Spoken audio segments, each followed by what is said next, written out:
주시기 바랍니다. 오늘 하나님께서 주시는 말씀 누가복음 15장 25절에서 32절까지의 말씀입니다. 죄송합니다. 우리 누가복음 15장 25절에서 32절까지의 말씀, 25절에서 32절까지의 말씀 함께 교독하겠습니다. 마다들은 밭에 있다가 돌아와 집에 가까이 왔을 때에 풍악과 춤추는 소리를 듣고 대답하되 당신의 동생이 돌아왔음에 당신의 아버지가 건강한 그를 다시 맞아들이게 됨으로 인하여 살찐 송아지를 잡았나이다 하니,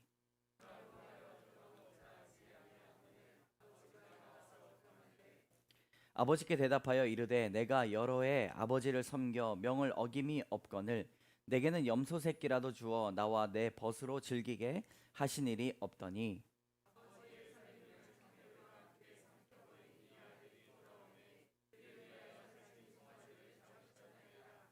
아버지가 이르되 예 너는 항상 나와 함께 있으니 내 것이 다 내 것이로다. 이로되 이 내 동생은 죽었다가 살아났으며 내가 잃었다가 얻었기로 우리가 즐거워하고 기뻐하는 것이 마땅하다 하니라.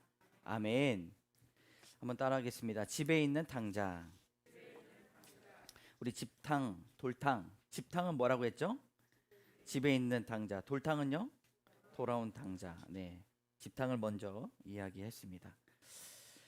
자, 성경이 경전이라는 것은 누구나 인정하지만 하나님께서 나에게 주신 말씀이라는 사실을 깨닫지 못하게 되는 그런 사람들이 많이 있습니다. 성경 말씀이 경전임에도 불구하고 하나님의 말씀임에도 불구하고 나에게 주시는 말씀인가? 성경의 내용이 나와 상관없는 말씀이 되면 말씀 따로 삶 따로 살게 되는 것이죠. 큐티의 묵상 형식으로 오늘 말씀을 전합니다. 한 줄 읽고 묵상하고 또 그 말씀으로 나의 삶을 사건을 해석하는 주님께서 주시는 은혜가 있기를 주님의 이름으로 소망합니다. 집에 있는 탕자 얘기, 돌아온 탕자에 관한 이야기는 우리 많이 들었지만 집에 있는 탕자가 문제라는 생각이 듭니다. 여기에 초점을 맞춰서 설교를 합니다. 첫 번째 따라 해보겠습니다. 남보다 못한 가족이 되지 말아야 합니다. 우리 25절의 말씀 같이 읽습니다.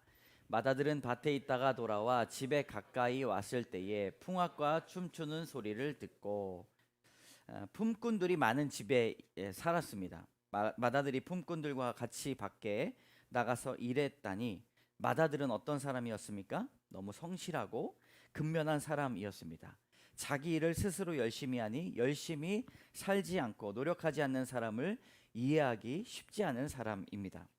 아버지로부터 받은 유산도 많으니 남에게 아쉬운 소리를 들을 것도 또 이제 할 것도 없고 손가락질 받을 일도 없는 그런 성실한 사람이라고 자부하며 살았던 사람입니다. 그런 마다들이 그런 사람들과 같이 나가서 일까지 했습니다. 품꾼이 많은데 일 안 해도 되잖아요. 근데 일도 합니다.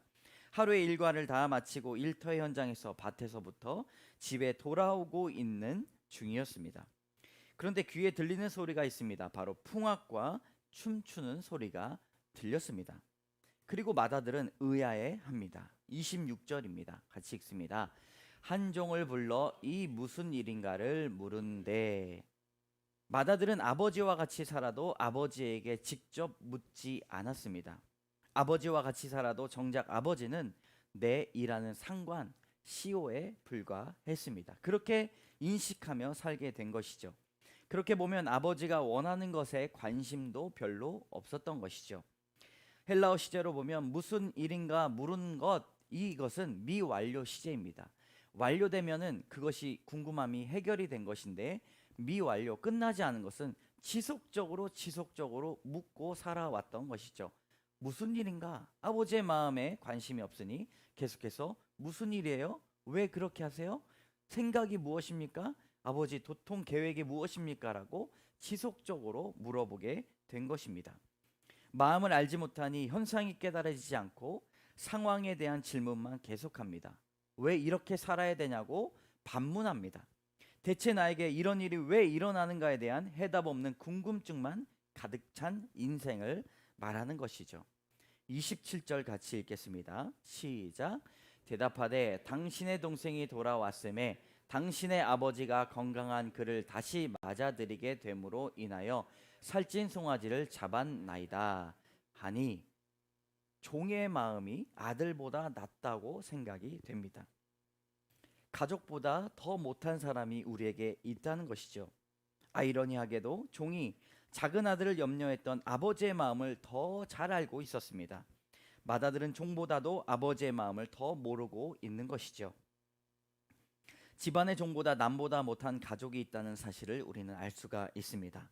반면 어떻습니까? 가족보다 더 가족 같은 사람이 있다는 것 아시죠? 그것이 하나님의 마음을 아는 사람들의 형제, 자매 됨입니다. 우리가 함께 기도하고 우리 성도들의 인생을 안다면 가족보다 더 가족같이 기도할 수 있다는 것입니다. 여러분, 부모님의 배우자 자녀가 어떤 일에 기뻐하고 슬퍼하는지를 알고 있습니까? 부모님, 아니면 배우자, 아니면 자녀들에게 어떤 일이 기쁜 일인가, 슬픈 일인가에 대해서 관심을 갖고 계십니까? 잠깐 보고 인사치레로 만나는 사람에게 친절하지만 가장 가까이에 있는 가족들의 마음을 외면하고 있지는 않습니까? 그러면서 자신의 마음을 몰라준다고 원망하고 고독해 하지는 않습니까? 맏아들은 아버지의 마음도 동생의 마음도 모르는 그런 사람이었습니다. 여러분, 가족보다 더 가족 같은 사람이 있다는 것을 꼭 생각하시고 그런 형제 자매됨을 기억하시기 바랍니다. 두 번째 읽겠습니다. 뒤틀린 감정을 바로 잡아야 합니다. 28절을 같이 읽어보도록 하겠습니다. 시작. 그가 노하여 들어가고자 하지 아니하거늘 아버지가 나와서 권한대. 여러분, 집에 있는 이 탕자 맏아들에 대해서 조금 이해가 되십니까? 그 사람이 함께 즐거워할 것을 아버지는 당연히 기대했는데 맏아들은 어떻게 반응합니까? 분노로 반응하죠. 그가 노하여 들어가고자 하지 아니하였다라고 말하고 있습니다. 그의 아버지가 무책임한 행동에 대해서 동생을 벌하지 아니하였던 것이죠. 그리고 분개합니다. 게다가 그의 환대를 받고 그의 행동이 용서가 되지 않았기 때문에 더욱 화를 냅니다. 둘째 아들을 생각할 때 자신은 장남으로 그 역할을 제대로 하지 않음에 대해서 생각하지 아니하고 본인은 오히려 대접받지 못한 자신의 인생을 보고 분개하고 분노합니다. 다른 사람이 이해 안 되는 분노를 내고 있다면 여러분 생각해 보아야 합니다. 뒤틀린 감정이 있는지 생각해 보아야 됩니다. 왜 그렇게 화를 내? 왜 그렇게 분개해? 라고 주변 사람들이 이해하지 못한다면 자신의 뒤틀린 감정이 무엇인지 그리스도 앞에 살펴보아야 됩니다. 분노 장애를 갖고 계신 분들이 많이 있죠. 자신이 분노 장애인지도 모릅니다. 혈기가 충동적으로 나와서 가족 관계를 비뚤어지게 하는데 한 사람의 분노가 그만큼 무섭습니다. 여러분, 중요한 것은 맏아들이건 둘째 아들이건 탕자건 집에 있는 탕자건 예수님 없으면 다 똑같다라는 것이죠. 우리는 차별 없이 예수님을 권해야 됩니다. 저 사람이 멀쩡해 보여도 예수님이 필요하고 문제가 있다면 더더욱 예수님을 통하여서 회복시켜야 됩니다. 적용해 봅시다. 큰 일이든 작은 일이든 매사에 오해하고 분노하는 자녀나 배우자가 있습니까? 아니면 나 자신입니까? 거기에 혈기로 대응하지 아니하고 끊임없이 권하는 그런 하나님의 사랑, 예수 그리스도의 십자가의 사랑이 있습니까?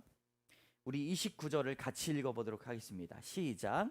아버지께 대답하여 이르되 내가 여러 해 아버지를 섬겨 명을 어김이 없거늘 내게는 염소 새끼라도 주어 나와 내 벗으로 즐기게 하신 일이 없더니. 여기서 아버지를 섬겼다고 할 때 섬기다라는 원어를 보면 자식이 부모를 섬기는 것이 아니라 종으로서 상관을 섬겼다라는 표현입니다. 자신과 아버지의 관계가 부자 관계가 아니라 주인과 종의 관계로 인식하고 그렇게 살아왔음을 드러내는 구절입니다. 여러분, 섬김이 중요하죠. 그런데 종으로서 섬기는 것은 부모를 잘못 대하는 것입니다. 부모가 자녀에게 이런 섬김을 받고자 하는 사람도 많이 있습니다. 그런데 그런 식으로 여러 해 섬기고 나니 겨우 바라는 것이 염소 새끼 하나를 바랬습니다. 아버지가 그렇게 사랑했는데 사랑을 사랑으로 응답하지 못했습니다. 여러분, 아버지가 사랑한다고 이야기하는데 충성합니다 라고 반응하는 것은 사랑에 대한 모독 아니겠습니까? 내가 너를 사랑한다고 그러는데 충성! 여러분, 그건 이상한 부자 관계이죠. 그래서 이 앞부분을 원어로 보면 아버지께 대답하여 이르되, 이것은 아버지 보세요 이거예요. 아버지 좀 보세요. 저를 좀 보세요. 따지는 식으로. 내가 충성했잖아요. 그런데 나를 어떻게 이렇게 대하십니까? 아버지의 사랑을 사랑 같지도 않게 여겼던 것입니다. 둘째 아들이 당시의 상황으로 9분의 1 이나는 그런 유산을 가지고 나갔을 때 어떤 생각을 했겠습니까? 내 유산은 9분의 8이야 라고 기뻐했던 것이죠. 회심의 미소를 지으면서 더욱 봉사하며 충성의 열을 냈던 것입니다. 근데 둘째 아들이 돌아오기 전까지는 기쁨이 충만했는데 이제 자기 몫이 없어지게 되었습니다. 아버지를 존경한 것이 아니라 돈을 존경하고 눈치를 보며 살았고 아버지에게 잘 보여야 되는데 그게 깨진 거예요. 풍악과 춤추는 소리 함께 즐길 줄도 모르고 청천벽력 같은 그런 소리에 분노하고 있는 아들을 바라보게 됩니다. 여러분, 이런 사람 매력이 있습니까? 자기 자신만 생각하고 남의 기쁨을 알지 못하고 남의 슬픔을 알지 못하는, 요즘 시대의 말로 소시오패스 같은 그런 성격입니다. 정리하자면 맏아들은 열심으로 종과 같이 아버지를 섬김으로 아버지의 호의를 살 수 있었고 자식의 신분을 유지해 갈 수 있었다, 이런 오해로 살았습니다. 형제 때문에 내가 손해를 봤다고 생각하고 내가 부모 때문에 하고 싶은 것을 못했다고 분개하는 것, 맏아들, 여러분 둘째 아들보다 나을 것이 없는 것이죠. 진심으로 사랑했다는 것, 그거 자체가 여러분 복임을 믿으시기 바랍니다.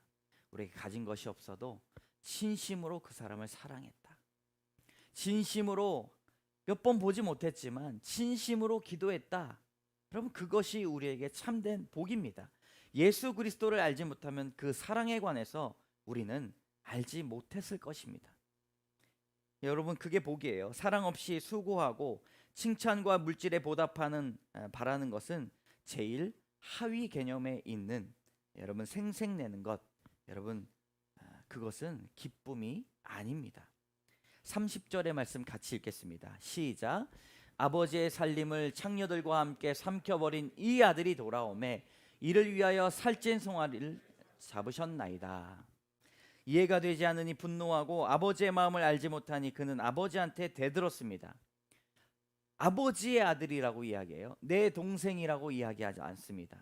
오히려 당신의 이 아들이라고 말하는 말도 안 되는, 가족보다 못한 가족이 되어버린 것입니다. 아버지의 살림을 창녀들과 함께 삼켜버린, 그 삶이 어떻게 됐는지 알지 못하는데 둘째 아들을 깔아뭉개려고 하는 그 말투, 창녀들과 함께 삼켜버린 이 아들이라고 자기 동생을 욕하고 살찐 송아지를 잡으셨나이다 큰 소리를 말하며 아버지를 욕합니다. 여러분, 맏아들 스스로는 집을 나가지 않았어. 나는 의로운 사람이야, 나만큼만 살으라고 그래 라고 생각하지 않았겠습니까? 의로운 교만만큼 정말 무서운 교만이 없다는 것을 깨달으시기 바랍니다. 여러분, 예수님을 만나지 못하면 주변에 자신을 몰라주는 불공평한 늙은이만 거기에 있는 것이죠. 늘 신실하게 우리를 사랑해 주셨던 아버지의 하나님이 계신 것이 아니라 늘 불공평한 늙은이만 옆에 있는 것입니다. 아무 문제 없이 주님을 만나지 못했으면 얼마나 외로운 인생길을 걸어가겠습니까? 근데 어려우니, 동생이 들어오니 자신의 뒤틀어진 이 감정이 드러나게 되는 것입니다. 겉으로 보이는 모습과 마음에 감춰진 모습이 완전히 다릅니다. 맏아들은 자신과 동생을 비교하며 살았던 것이죠. 둘째 아들은 맏아들 비교하고 나가고 맏아들은 뭔가 둘째 아들에게 자기한테 없는 게 있었던 것이죠. 그래서 착한 아이 증후군에 관한 그런 말이 있지 않습니까? 자존감이 낮은 착한 아이 증후군에 속한 사람, 어려서부터 말 잘 듣고 순종적이며 자기 주장이라고는 전혀 없는 다루기 편한 사람, 착한 아이라고 하는 것뿐입니다. 그런데 어떻습니까? 진짜가 아니라 가짜이고 원본이 아니라 복사본으로 사는 그 인생.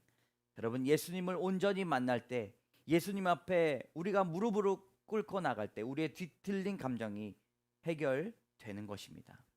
그리고 온전한 자아를 찾게 되는 것이고, 그리고 나 스스로를 돌아볼 수 있는 은혜가 있다는 것입니다. 그렇지 못하면 여러분, 가면을 쓰고 참고 또 참고 마음은 찢어지고 지진이 일어나는데 스스로 부정적인 생각을 하며 피의식에 젖어 있고 이렇게 섬김을 받기 때문에 유약하고 무기력합니다. 그리고 늘 우울합니다. 여러분, 우리 적용해 봅시다. 여러분들은 착한 아이 콤플렉스입니까? 진짜 착한 사람입니까? 나에게 뒤틀린 감정이 무엇이 있습니까? 예수님 앞에 그것들 다 내어놓으시기 바랍니다. 세 번째 한번 따라해 보겠습니다. 나에게 향한 은혜를 깨달아야 합니다. 여러분, 교회를 다니는 사람들 중에 돌탕이 아니라 집탕이 많습니다. 99%가 아니라 다 집탕이라고 볼 수도 있습니다. 집에 있는 탕자이죠. 다른 사람들은 집을 나가고 말썽을 부리고 부모님을 속썩이는데 나는 착하게 살았다. 교회도 열심히 다니고 봉사하고 잘 살았다. 남 눈치 보고 남의 눈에 들기 위해 노력하고 잘한다 말하면 진짜 잘하는 줄 알고, 그런데 충언 한마디에 작은 조언 한마디에 상처받고 오만 생각이 들고 꿈에 나오고 그렇게 낮은 자존감 있습니다. 그것이 장동훈 목사의 그런 고백이기도 합니다. 맏아들은 이렇게 분노했다는 말이 있는데 돌아온 탕자 둘째 아들은 그런 얘기가 없어요. 이 집안의 탕자 똑똑한 맏아들에게는 분노가 있었기 때문입니다. 여러분, 분노가 있는 사람이 더 나빠요. 둘째 아들은 두 손 두 발 들고 다 자복하며 오는데 큰아들 때문에 작은 아들을 떠나 보냈을 수도 있었겠다, 이렇게 생각이 듭니다. 왜냐하면 안타깝게도 맏아들은 너무나 회개를 모르는 사람이었습니다. 자기가 보기에 별 잘못이 없고 방탕하고 무책임한 동생만이 문제였던 것이죠. 그리고 이게 용서가 되지 않는 거예요. 나는 문제가 없는 사람이기 때문에 내가 용서를 받아본 일이 없으니 용서해 줄 일도 없는 것이죠. 근데 큰아들이 모르는 비밀이 있습니다. 미처 깨닫지 못하는 것은 자기 동생은 풍류와 춤추는 소리로 가득 찬 아버지의 집 안에 들어가 있지만 자기는 아직도 집 밖에 서 있다는 것이에요. 들어가지 않아요. 풍류 소리 있고 춤을 춰도 자기는 집 안을 들어가지 않습니다. 우리는 이 큰아들이 모르는 비밀, 우리는 죄를 지어서 죄인이 아니라 애초에 죄인이기 때문에 죄를 짓는 것이라는 사실입니다.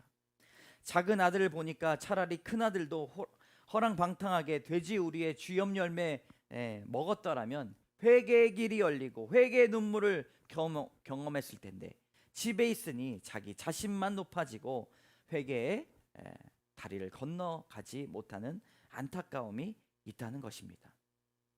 여러분, 31절 32절을 같이 읽어보도록 하겠습니다. 시작. 아버지가 이르되 예 너는 항상 나와 함께 있으니 내 것이 다 내 것이로되 이 내 동생은 죽었다가 살아났으며 내가 잃었다가 얻었기로 우리가 즐거워하고 기뻐하는 것이 마땅하다 하니라. 아멘. 여러분, 은혜를 깨닫는 사람 되시기 바랍니다. 나에게 날마다 찾아오는 그 하나님의 은혜가 얼마나 나를 사랑하시고 신실하신지, 돼지 쥐염 열매를 먹지 않아도 깨달아지는 하나님의 은혜가 나에게 있다는 사실이 있는 것은, 그것은 큰아들이 받은 어마어마한 사랑을 그 입술로 고백하고 있다는 하나님의 놀라우신 사랑입니다. 방탕한 둘째 아들은 아들을 만나준 아버지는 지금 상한 감정과 불만으로 뒤틀린 맏아들에게도 찾아갑니다. 예, 너는 항상 나와 함께 있었잖아. 내 것이 다 내 것이야 라고 이야기하는데 하나님 앞에 충성하고 열심을 봉사해야 나한테 조금 염소 새끼라도 주시는 것이 아닌가라고 하는 성경적 사고방식이 아니라 세상의 사고방식으로 살아가고 있는 우리들의 모습들을 다시 한번 살펴보아야 할 것입니다. 분이 나서 거칠어지는 마다들에게 아버지는 예하고 부드럽게 불렀습니다. 여러분, 아버지의 마음이 어디에 있습니까? 첫째 아들에게도, 항상 둘째 아들에게도 있었다는 것이죠. 첫째 아들은 하나님의 마음을 몰랐습니다. 아버지의 마음을 몰랐던 것이죠. 배신한 동생이기 때문에 찾아오라는 말을 못하지만 날마다 아버지는 첫째 아들을 바라볼 때 둘째 아들을 좀 찾아보렴, 둘째 아들을 어디서 살고 있는지 좀 네가 가서 좀 찾아보렴, 그런 마음을 품지 않았겠습니까? 은혜를 받은 자는 은혜를 끼치기를 하나님께서 바라보고 계신다는 것입니다. 여러분, 목회를 하면서 가장 기쁜 것이 무엇인가? 성도들끼리 사이좋게 지내는 것입니다. 서로 은혜를 끼치고 산으로 들러 다니는 게 기쁨이 아니라 아버지도 그렇게 동생을 찾아오기를 마다들을 바랬을 텐데 왜 너는 나가서 일만 하냐, 이 얘기가 안 들리는 거예요. 열심히 충성봉사하고 밭에 나가서 열심히 일하는 것이 아버지의 마음에 들게 하는 거라고 생각을 합니다. 근데 일은 품꾼들이 하면 되잖아요. 여러분, 누가 둘째 아들을 찾으러 나가야 됐습니까? 첫째 아들을 찾으러 나가야 되는 것이죠. 은혜를 받은 사람들이 은혜를 끼치러 나가야 되는 것입니다. 집에 있는 탕자는 자신만 집에 안 나가면 다 되는 줄 알지만 잃어버린 아들과 딸을 찾는 그 마음을 우리는 알아야 됩니다. 그러므로 십자가의 고통, 예수 그리스도의 고통은 아직 끝나지 않은 것이에요. 하나님의 사랑도 끝나지 않았습니다. 여러분, 하염없이 잃은 양을 찾아라.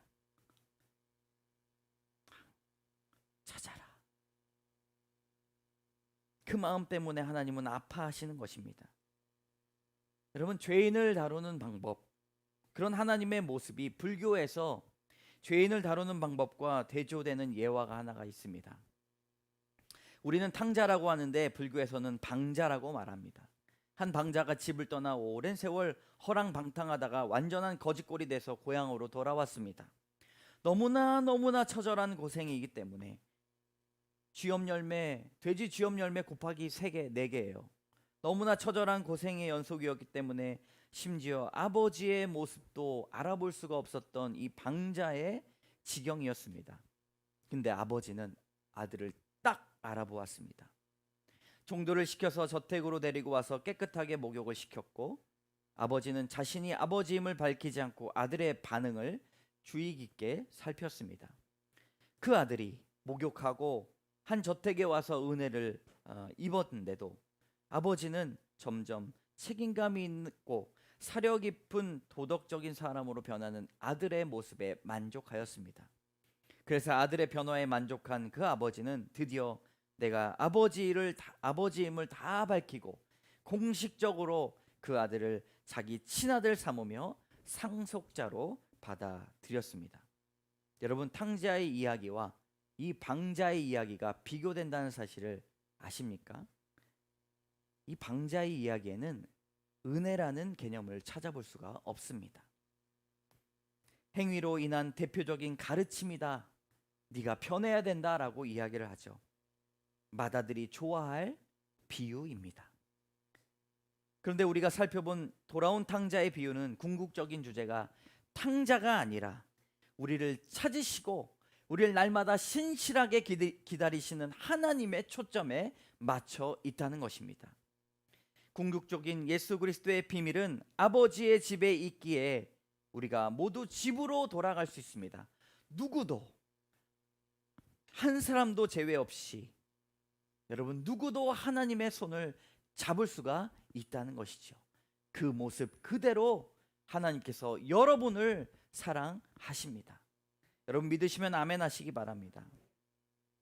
하나님과 죄인들의 관계에 관해서 가장 중요한 원리를 바로 예수님께서 오늘 탕자의 비유를 통해 알려주셨습니다.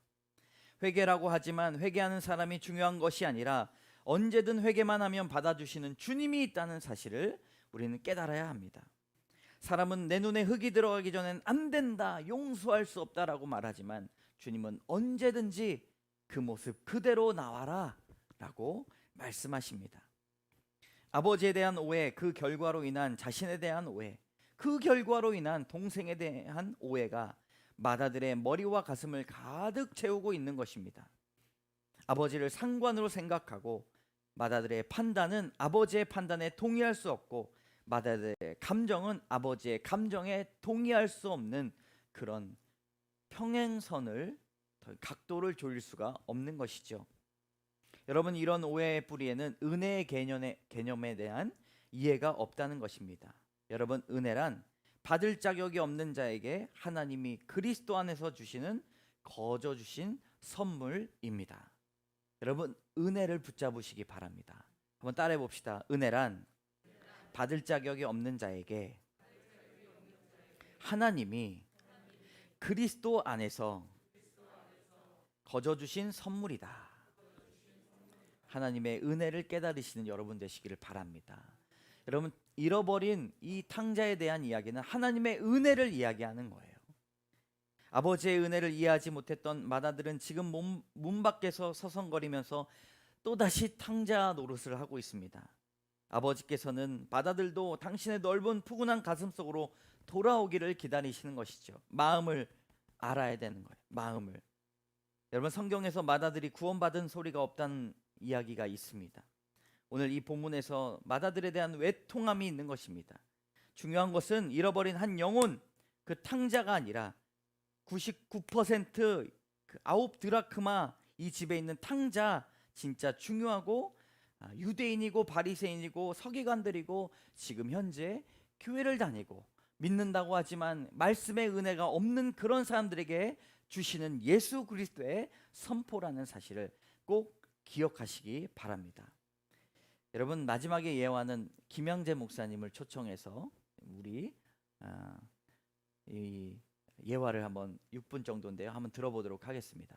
자, 돌아온 탕자, 집안의 탕자 모습을 다 가지고 있는 목자님의 나눔을 들려드리겠어요.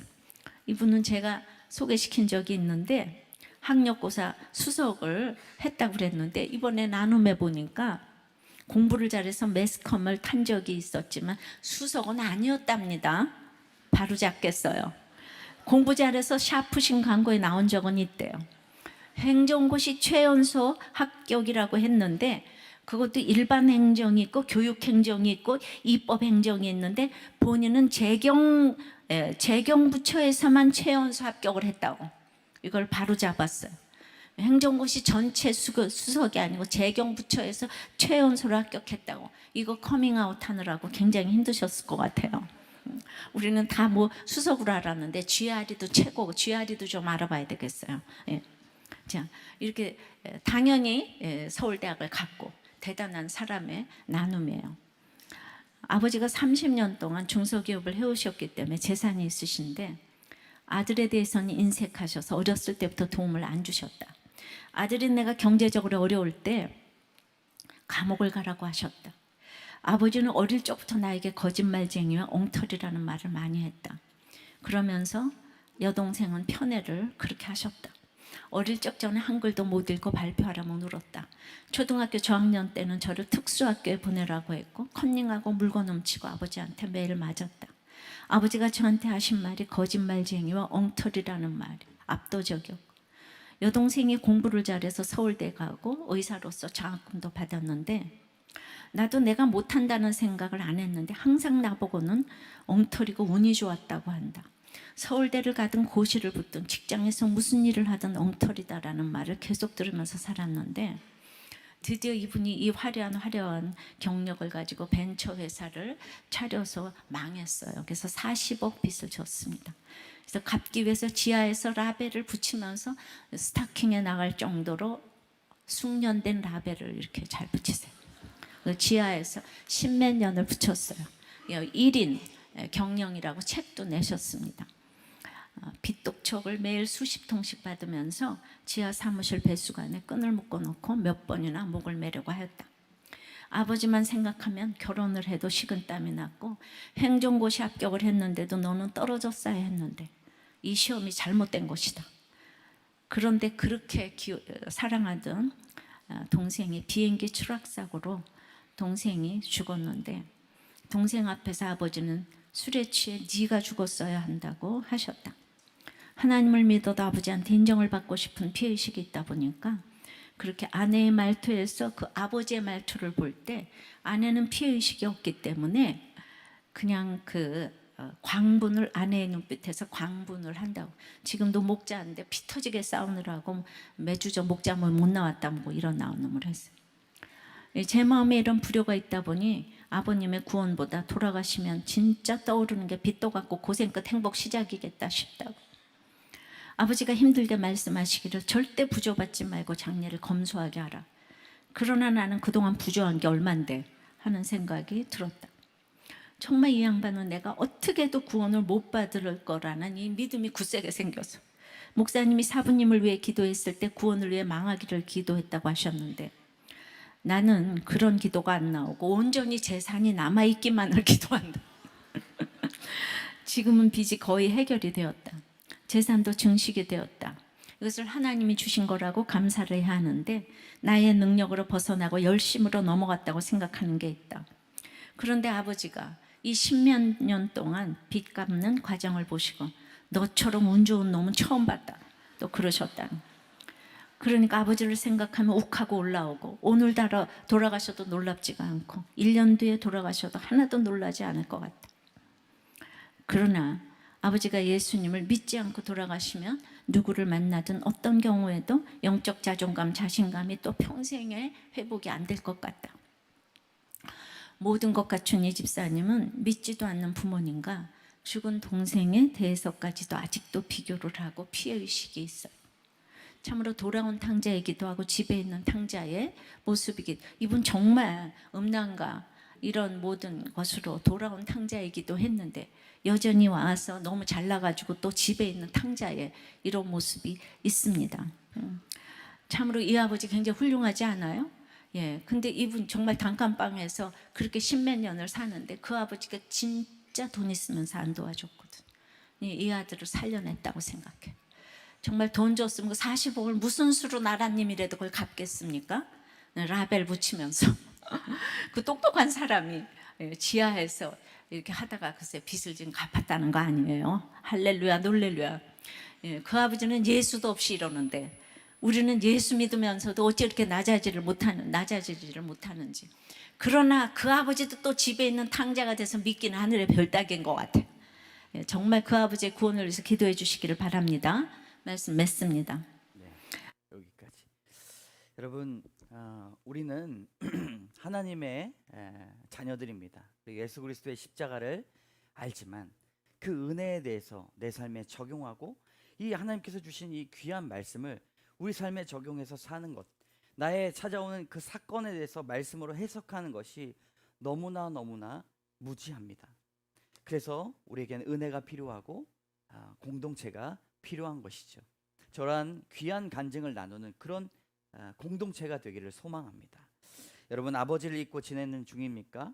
아버지를 떠올리며 생각하는 중입니까? 우리 나눔 질문 한번 보여주시면 감사하겠습니다.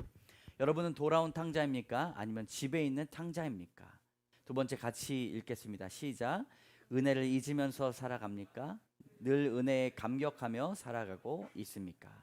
우리 말씀을 생각하시면서 기도하며 나갈 텐데요. 첫 번째로 네, 함께 우리 말씀을 돌탕 집탕. 우리 첫 번째 시작. 남보다 못한 가족이 되지 말아야 합니다. 두 번째, 뒤틀린 감정을 바로 잡아야 합니다. 나에게 향한 은혜를 깨달아야 합니다. 함께 말씀을 생각하시면서 우리 기도하며 나가도록 하겠습니다.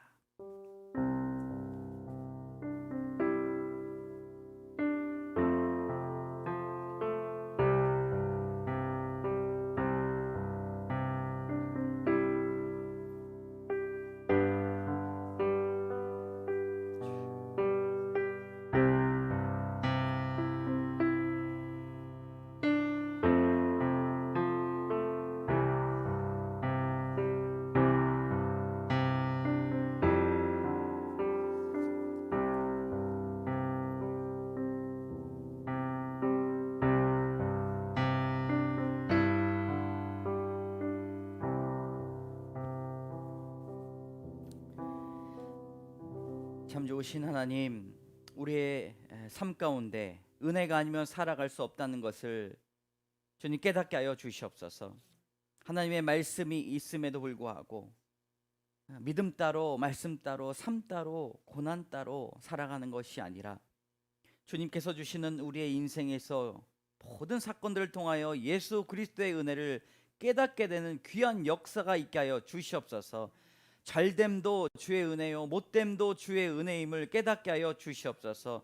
하나님, 예수 그리스도의 은혜를 안다고 하지만 집에 있는 탕자가 되어서 남보다 못한 가족이 되고 분개하고 분노하고 주님 앞에 충성을 다하는 그런 잘못된 신앙, 어긋난 신앙을 깨닫게 하여 주셔서 언제나 100% 돌아오라 돌이키라 말씀하신 그 은혜에 응답하며 눈물로 화답하며 돌아올 수 있도록 인도하여 주시옵소서. 살아갈 때 뒤틀린 감정들이 너무나 많이 있습니다. 내가 원하던 내가 원하지 않던 내 마음에 뒤틀린 감정들이 분노로 일어나고 질투로 드러나고 음란과 욕정과 욕심으로 드러납니다. 하나님, 바로 잡아 주시옵소서. 회개하며 주님 앞에 나갈 때에 폭포수와 같은 은혜를 감격하며 살아갈 수 있도록 도와주시옵소서. 하나님, 은혜를 깨닫기를 원합니다. 옆에 있었는데 내 것이 다 내 것이다, 너의 밟는 동서남북의 땅이 다 내 것이다 말씀하셨는데 하나님, 우리는 충성을 다하는 것이 주 앞에 옳은 일이다 생각하여 그 은혜를 알지 못하였습니다. 어떤 모습이든 받아주시는 그 은혜에 엎드리게 하여 주시고 하나님, 날마다 날마다 그 은혜에 감격하며 살아갈 수 있도록 인도하여 주시옵소서. 모든 말씀 예수님 이름으로 감사드리며 기도드립니다. 아멘. 우리 다 같이 일어나셔서 결단의 찬양 드리도록 하겠습니다. 박수 치면서 결단의 찬양 드리겠습니다. 진정한 예배가 숨쉬는 교회, 주님이 주인 되신. 볼륨을 좀 키워주세요. 운동과 기도가 쌓이는 교회, 최고의 찬양을 드리는 교회, 말씀이 살아 움직이는 교회, 성도의 사랑이 넘치는 교회, 정직과 헌신이 기쁨이 되어 열매 맺는 아름다운 교회, 주님의 마음 닮아서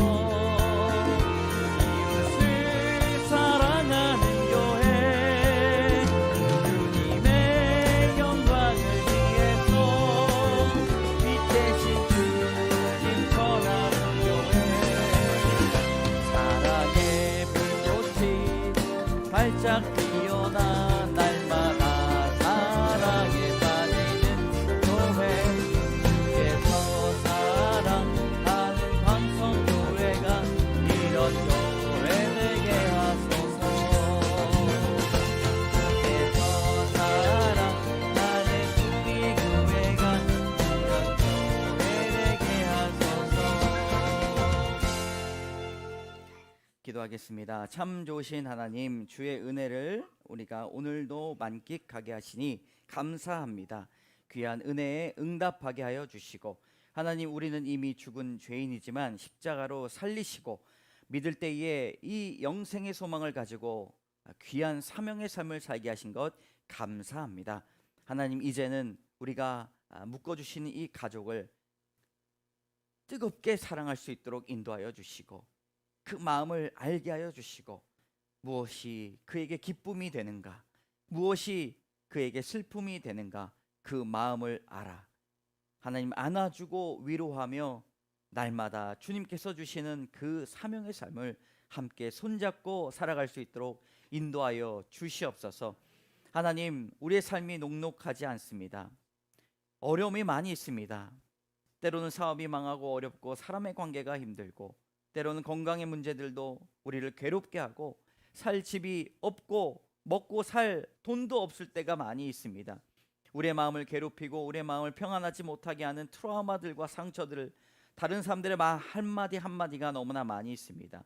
그러나 이러한 죄인, 이러한 연약함 가운데서도 늘 우리를 품어주시고 안아주시는 그 그리스도의 사랑을 알게 하여 주시고, 자존감이 낮지만 주님 우리와 함께 하시는 예수 그리스도로 담대하게 이 길을 걸어갈 수 있도록 인도하여 주시옵소서. 언제고 우리가 잘못하건 못하건, 우리가 잘났건 못났건, 그럼에도 불구하고 우리를 뜨겁게 사랑해 주시며 늘 사랑한다, 내가 너와 함께한다, 담대하라, 두려워하지 말라, 내가 너와 함께함이라 말씀하시는 그 하나님의 사랑이 우리에게 감격으로 찾아올 수 있도록 인도하여 주시옵소서.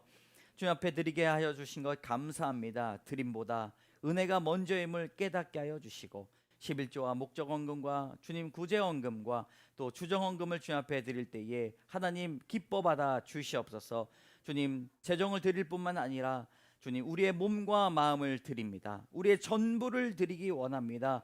주여 받아 주시고, 날마다 곡간의 곡식이 떨어지지 않는 하나님의 은혜와 심령의 은혜가 떨어지지 않는 귀한 은혜가 가득 넘칠 수 있도록 인도하여 주셔서, 재물 있다면 흘려보내게 하여 주시고, 사랑이 있다면 깨닫게 하여 주시고, 은혜가 있다면 은혜를 끼치게 하는 주님 귀한 사랑을 깨닫게 하여 주시옵소서. 주님 우리 강희창 성도님 중국에서 여러 가지 어려움들이 있었지만 한국으로 주님 건강하게 돌아오게 하신 것 감사합니다. 이곳에서 주님의 사랑을 만끽받고 또 아내의 사랑을 만끽받고 여러 사람들의 사랑, 기도를 주님 확인할 수 있도록 인도하여 주시고, 늘 건강할 수 있도록 도와주시고, 예수 그리스도로 살아가는 제사장의 귀한 역사가 일어날 수 있도록 도와주시옵소서. 우리 귀한 성도들, 예배드리는 모든 사람들 두 손 콕 쥐고 나온 기도 제목들이 있습니다. 하나님 주님 앞에 드릴 때에 연락하여 주시고, 재정의 문제를 주님 해결하여 주시고, 관계 문제를 해결하여 주시고, 하나님 마음의 문제를 해결하여 주셔서 하나님 앞에 감사로 드리는 인생 되게 하여 주시옵소서. 이 모든 말씀 예수님의 이름으로 감사드리며 기도드립니다. 아멘. 지금은 우리 주 예수 그리스도의 은혜와 자비하신 하나님의 사랑과 날마다 우리 곁에 계셔서 역사하시는 성령의 교통하심이 어떠한 모습이라도 사랑하시고, 어떠한 죄인이라도 품어주시며, 우리의 잘남에 반응하지 아니하시고 우리의 못남에 책망하지 아니하시는, 늘 신실하시고 기다리시며 품어주시고 사랑하시는 그 사랑을 알고 감격하며, 어떠한 결박과 죄책과 삶의 무게를 벗어버리기를 소망하며 결단하며 나가는 귀한 은혜비 광성교회 성도들, 그 심령 위에, 가정 위에, 사업터 위에, 기도 제목 위에 이제로부터 영원까지 함께 하시기를 간절히 축원하옵나이다. 아멘.